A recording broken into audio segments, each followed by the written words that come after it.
আসসালামু আলাইকুম। আইজ মুই আপনাকে দেখামো করল্লা ভাজি। করল্লা অনেকেই খাইতে পছন্দ করে না, কিন্তু মোর ভাতের লগে পাতলা ডাইল আর এই করল্লা ভাজি লইয়ে মাখিয়ে খাইতে খুব ভাল লাগে। এখানে মুই একটু করল্লা লইছি, হেক করে ধুইয়ে কাটতে লমো। এই যে এরম হয়ে কাটতে লইছি। এখন চুলার উপরে একটু ফ্রাই প্যান বইয়ে হাতে তেল দিয়ে পেঁয়াজ ভাজমো।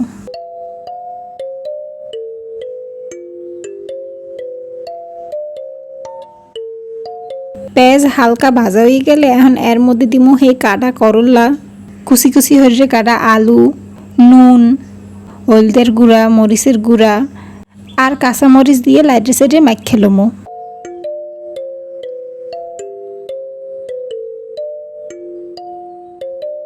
মাহা হয়ে গেলে চুলার জাল কমাইয়া হরাইতে ডাকিয়ে থুমো।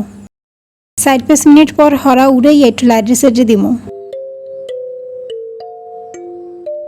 এখন আবার হেদ দেওয়া পর্যন্ত হরা দিয়ে থুমো।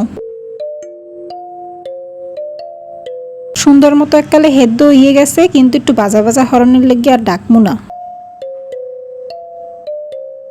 এই যে মোর করল্লা ভাজি হয়ে গেছে, এখন চুলের দিয়ে উড়েই হেলামো। আপনারা ভাতের লগে এরম করল্লা ভাজা আর পাতলা ডাইল মাইখা খাইয়ে দেখেন, অনেক ভাল লাগে।